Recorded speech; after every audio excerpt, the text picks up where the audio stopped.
Kai is a professor at the Institute for Resources, Environment, and Sustainability at the University of British Columbia. Kai is an interdisciplinary, problem-oriented sustainability scientist trained in ecology, policy, and ethics from Princeton and Stanford Universities. He strives to understand how social ecological systems can be transformed to be both better and wilder. Kai leads Chan's Lab, connecting human and natural systems, and is co-founder of CoSphere, a community of small planet heroes, of which Raincoast has become one recently.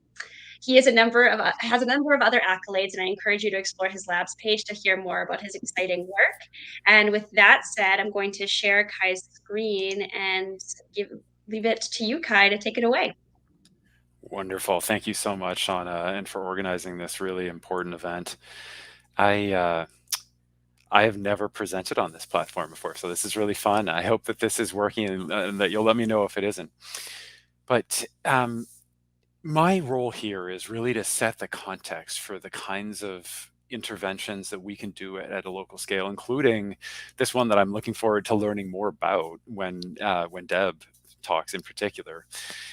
So we're really putting this work in the context of what we're seeing, not just here in the province, but also more globally. So in the summer, we all experienced this heat dome that saw temperature records set in many places in the province, including the Canada-wide record set 3 days in a row in um, Lytton. And then, the day after that 49.6-degree record was set, Lytton caught fire. We know this, right? We also then lived through the smoke that just blanketed much of the continent over much of the summer, coming and going as the winds changed their directions. We also witnessed the death of billions of sea creatures. It's just one example of how ecosystems are also affected directly by that heat stress, which just, these creatures had no place to go when the temperatures got way up below what they normally get when the tides were out and these animals were exposed to the air. Now, months later, we're suffering from yet another climate-related disaster.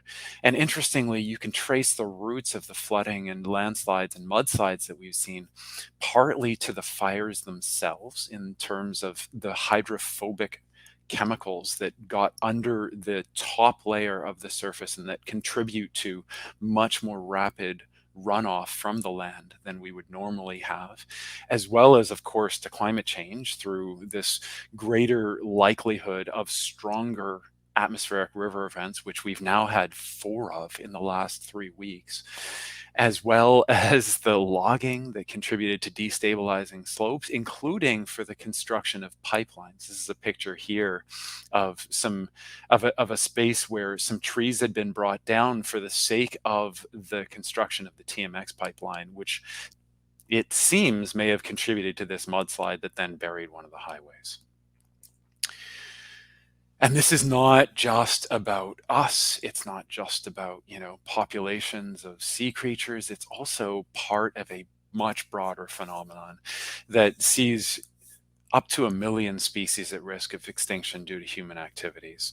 And this was the message of the IPBES Global Assessment. That's IPBES, IPBES, for the Intergovernmental Platform on Biodiversity and Ecosystem Services. The global assessment, when it came out in May of 2019, was followed by this massive swell of media in 49 languages, over 8,000 sites online, 25 plus thousand articles just in the first 3 weeks, which meant that almost everybody would have seen this news multiple times just online, not even counting radio, TV, and newspapers, so purely print media. Following that, we saw a rise in attention to this combined ecological and climate crisis that really fueled so much more awareness about how these concepts are linked. So the global assessment was the largest and most authoritative report of its kind, and I want to tell you a little bit about that. The million species at risk of extinction comes from an analysis of all the different taxa and levels of threat for species within those groups, including accounting for those species that are not where we don't have data. So those are the gray species here. It's not just about the species, it's also about ecosystem services, nature's contributions to people, including, as one of the most obvious examples, animal pollination of crops, which is 91 of 107 leading global crop types, which, if you were to value that market mediated service, is worth 235 to 577 billion dollars per year. That's a huge amount. And the team at the Global Assessment took stock of how these contributions to people are doing. And what they found was that they're either in steep decline or in a variable decline across places.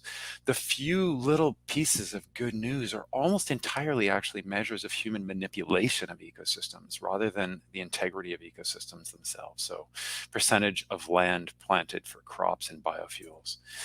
So it's no surprise, given all of that, that humanity was not on track for meeting the biodiversity targets and did not do that, and is not on track for meeting the UN Sustainable Development Goals. But what we wanted to understand in the 5th chapter of the assessment was, how might we actually achieve that vision of the UN Sustainable Development Goals, even if late? What does that world look like, and how do we get there from here? And that entailed a divvying up of the problem into 6 different foci, which are represented on this figure here, which are internally about more than just one goal, more than one SDG, and that actually also have interactions between them. So, for example, the team looked at solutions to feeding humanity from terrestrial agriculture without unduly degrading nature there. And some of the solutions that they found there were what are called sustainable intensification, which involves the large-scale input of pesticides and fertilizers and irrigation onto land in order to spare land for elsewhere. And while those strategies seem to be effective for just that focus, what we found was that it actually undermined some of these other ones, including maintaining fresh water for nature and people, and then even also coming all the way down into the oceans and coasts, where they undermine seagrass meadows and kelp forests and coral reefs and the rest. So these systems are intimately connected, and what that means then, and what we discovered through an extensive set of literature reviews, is that in order to enable the changes in what we call the direct drivers, so the production systems and conservation and restoration, that it actually seemed to require a set of interventions, governance interventions, and we had 5 different levers there, and in particular at 8 different points of leverage within global social and ecological systems. I'm not going to talk about each of these, but I am just going to note that although some of them seem really simple and straightforward, some of them are actually much more contentious than you might realize. And also, there's a lot more than is able to be conveyed in just a few words. So reducing total consumption and waste is actually something that the IPCC has never called out, right? And so the fact that we were able to bring this to the attention of these world nations and have them agree that it appears to be necessary to reduce total consumption, which means reducing per capita consumption in the global north, and also reining in population growth throughout the world, as well as reining in waste, seems to be a necessary component of these sustainable trajectories, regardless of how well we do on these other fronts. So as a team, we pieced together what those trajectories might look like. And basically, it's a picture of a global sustainable economy that requires both top-down and bottom-up efforts in all kinds of places, including in the Gulf Islands.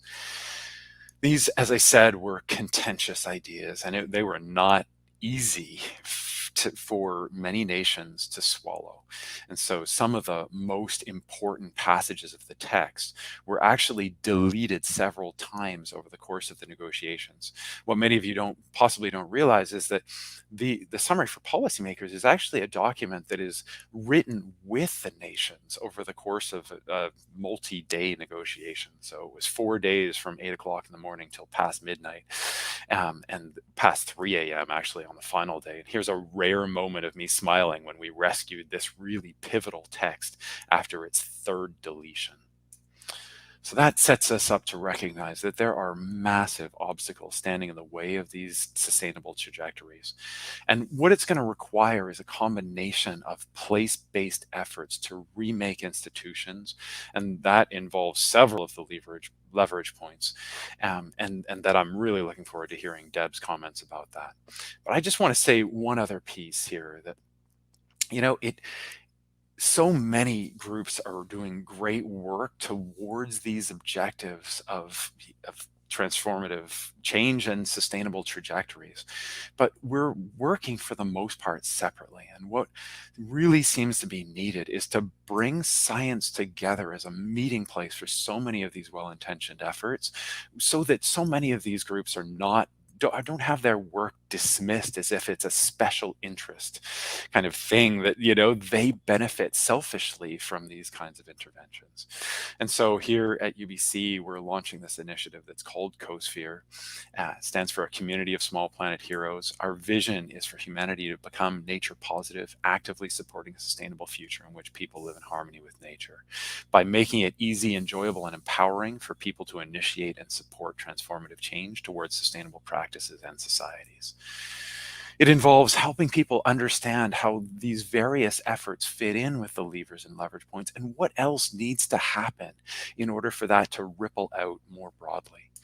It involves helping people to understand that what they've been asked to do thus far in the environmental movement has almost exclusively been private actions.